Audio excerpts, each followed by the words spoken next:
I want you to listen. Okay, so it starts at the 47-minute mark, but this is the conversation that Eric had with Conrad that triggered Punk into calling Eric a carny, just a carny hack.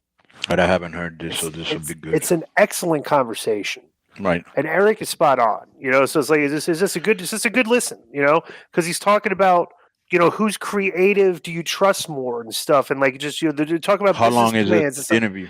It's a good, on the subject matter is about 20 minutes, but it's a great listen. I might use a little bit of it for the cold open. Yeah, legit. Yeah, check it out. Excellent convo. And it's definitely not, if you listen to this and think that Eric doesn't know, I don't see it here. It's in your Twitter inbox. Oh, Twitter inbox. Yeah, it's into your Twitter inbox message. So the inbox message from me. It's weird that this struck a chord like that because they have similar conversations to that pretty much every week. So for some reason, this one. No, because Punk didn't listen to it. He just hears it and trigger. Punk is way off on that. He was way off. Glenn, I don't got Twitter. Go to your Twitter and your inbox messages. It's the one that looks like the mailbox. Hmm. I went to my text for some reason, probably because I'm high. It starts at exactly the 47-minute mark. Okay. All right. Yeah, and just listen to it's just a good convo. I will. I had no idea that this Brandon Thurston guy, right? Does the metrics. WrestleNomics. WrestleNomics. No clue that he was like best friends with one of the executives at AEW. No. And Eric is basically painting the picture, bro. This guy's stats that he's giving out with they're just this is just like propaganda. I never knew that. They're trying to make AEW look good, like they're like he's like part of their media wing. Where you getting the message. I think the argument I was seeing today between Meltzer and some people, they keep going back and forth, is that he says, "All right, yeah, WWE is."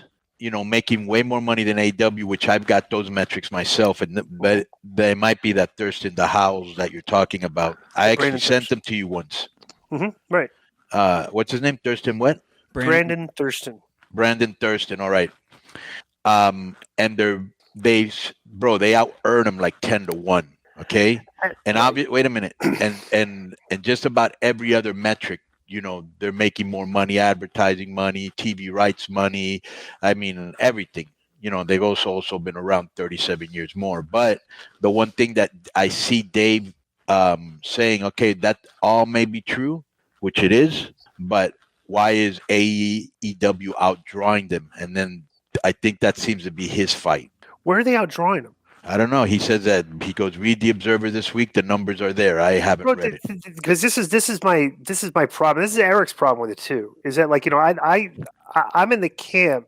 I can't tell because I'm not there. I just see TVs and they're all full of both shows. Right. I don't know what the house show business. Well, they don't even. AEW doesn't even have one. That's what I'm saying. Yeah. So my thing is like, AEW could technically. Like these big shows they do, these big buildings to sell out. And like my take and Eric takes is kind of the same thing. Bro, you could probably do that regardless of whether you had television or not, because you already did it without television, with the first All Out. Remember, like before they ever went on to, they ever got TV, they saw it. And like that's because they have this viral audience, this internet community that is very passionate and loyal to that product. So it's like, but my take and like Eric's take is the same thing. It's like, dude, it's like we know WWE is doing like their creative is like some of it's good, some of it's bad, and everything. But what they're doing with their creative is trying to hit a broader audience. Like I said, like we talk about all the time. We don't like, but this is for the 10-year-olds that they're trying to get. So they're trying to do that, which is why the ratings kind of maybe suffer. But. It's like if you're hitting a metric of like you're trying to hit hard. But see, we do that in AAA too, and we have a lot of kids, but we also try to put a lot of cool. Right. There's not a lot of whack. There's a lot of Americans don't understand. They're like, oh, what's that? What's this? Well, dude, let me say this. Isn't common sense somewhere down the line dictating to you that even though you don't like it or even though you don't agree, if we're getting the houses we're getting, we're as big as we are, and we're doing good businesses, we're doing something right because we're catering to Mexican culture, not to an American culture. Right. You know what I'm saying? So just respect what the is going on instead of, whoa, why did he do this? Why did he do that? I don't understand, because I hear that a lot. Right. You know, it's like I don't really try to understand sometimes when I see like Japanese, which to me is very weird, and I'm like, what the was that?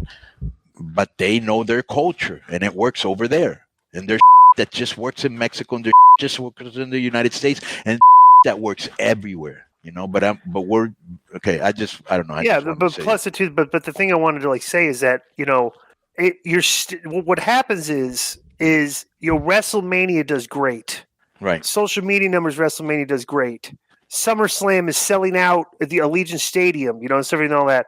AEW sells out Forbidden Door in 30 minutes or whatever, right? And I said, those are great. And those are great factors, but that is not solving the problem of your underwhelming weekly TV ratings. It does nothing to address it. It does nothing to like it. It's like you're getting like a stimulus check in the mail each every once in a while with your big shows. You can run a big show. You can run a big show here. You can run a big show, but the problem with these products is that the weekly TV is not compelling and it's not growing. And I think they use and what's wrong with people telling you, criticizing your product, bro? And you just listen. Right. Doesn't mean they hate it. These are not hateful. Bro, I can tell you right now. You know, right? Like, I can tell you right now about like the Boston Celtics, which I'm a big mark for. Right? Game 3, Game 5 today, Boston, TD Garden. Let's get it. I bet Williams is back. I bet big on this by today. By the way, Boston -5. Yeah. I think Middleton might come back. Have you heard anything about anything? If he comes back, I don't think he's going to be. He's probably coming back a little bit too early, which means and they're going to. He's going to be on a game, came back, and he's going to be on a minutes thing. Yeah, right. And Kyle Lowry came back too early. Look at him; he was limping all over the court, and now he's out again. You know, so it's like you never know. So, anyways, I could find stuff that's wrong with the Boston Celtics, who I love. Right? Yeah. Doesn't mean I hate them. It's like, bro, changes for the better of the game, or changes, or you know what I'm saying? We're giving you solutions. We're saying, hey, AEW, we love a lot of the talent that's there. You know, we love that there's a viable number 2 promotion. You know, right? And I can say this till I get blue in the face. I personally like Tony Khan. Boom. So I want to see him do well. Right. I want to see him do well too. Yeah. Yeah. The thing is, I want to be able. I'm not talking to you directly, though. Right. I'm talking in general. We watch these shows, but like I tell you sometimes, sometimes like a while back when we were watching shows, hey, I'm looking forward to SmackDown this week. I'm looking forward to AEW this. You know what I'm saying? Now it's like it's a chore, and the ratings are underwhelming. It's like, okay, well, you're kind of like there's a lot of people like me that are like kind of looking at like watching these shows like, geez, I got to watch the shows because I got stuff like. But I'd rather be able to want to watch the shows. Right. And like the thing where I'm like I say is and like, the worst part is what frustrates you. They have so much talent that's being underutilized. I think that's even more frustrating. That's the biggest frustrating point is that they're, bro. Like think about listen to this. Like think about this. And I think I may have brought this up to. I think I was talking to Matt about this, right? And how they get in these long-term storylines and this guy gets wrapped up and they just bro, how long ago? Okay, MJF is in a feud with Wardlow now, right? Right. Yeah. Okay, what was his last feud? Punk, right? Punk, right? How long ago? And now, I think before the one before that one might have been Jericho. Been Jericho, right? Yeah, before that was Cody. So look at this timeline, right? He started bro. Take a wild guess. How long ago he started his feud with Punk? How long do you think it was? 6 months. 5 months. Right. 5 months ago, he started one feud, and here we are, like 5 months going on the 6 month later and stuff, and like he's just in the second feud. And like, think of all the talent that they have that he could be intermingling. Imagine like you could do 3 to 4 week TV with this guy and that guy and everything. Bro, they do these long form stories, and it's just like you're wasting time with this talent. There's so many other guys he could be working against.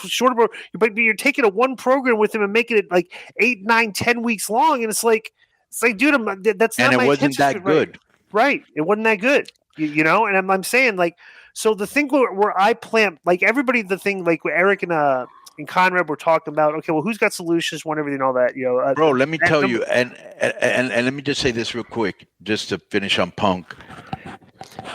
I was very excited when he was coming in, and I said as much on the show. I thought, bro, this guy could be a game changer and do some really cool.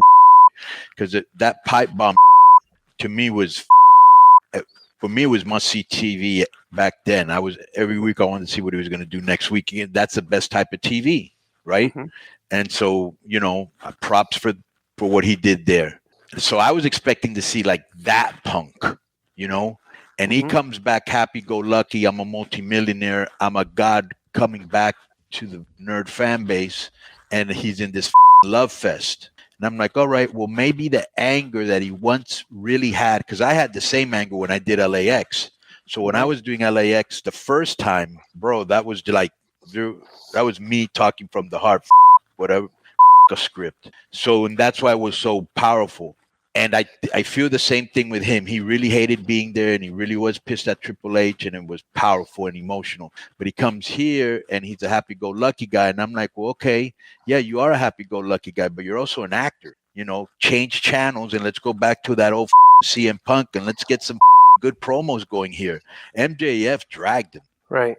Like, you think, like if The Rock came back and then came out there and he's Rocky Maivia again, you think people would be interested in that? It's like, yeah. But I said, like, my But thing what I was expecting to see Punk and MJF, I was expecting to see fireworks. I was expecting to see some good, witty, cool. Yeah, I did. All from MJF.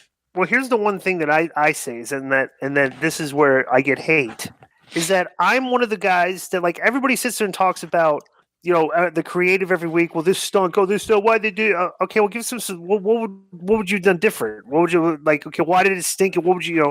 But my thing is that I think is hurting the fan, the viewership. Okay, and I think the numbers kind of can point to that. Because if you go back to the first month that AEW started, when they did 1.4 million, they went all the way down to 900,000 in 1 month. They lost like 530,000 fans the first month, right? Right.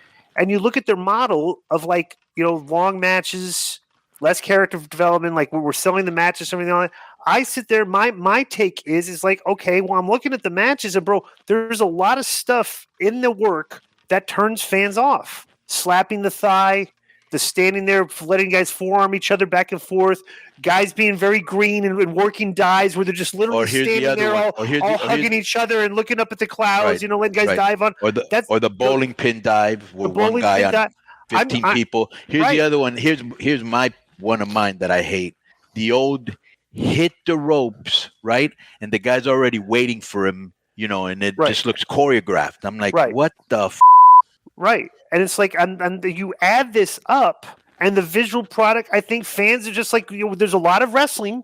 The matches are longer, and you see more of this stuff, and it's just like, I think a lot of it doesn't resonate with it resonates with this fan base. But you get outside the fan base, and that's where it's having trouble with the metrics, Plus, outside the bubble, trying to get new fans. It makes you look amateurish, bro. It's almost like if if they filmed a major league movie, and you could see like the cameraman's shadow on the wall. You're like, what the wait a minute, this is a multi-million-dollar movie. I mean, those little things, that look amateurish, and that's what happens when you put a lot of people on TV that shouldn't be on TV. Right. But here's another thing I'll say, and it's a different philosophy.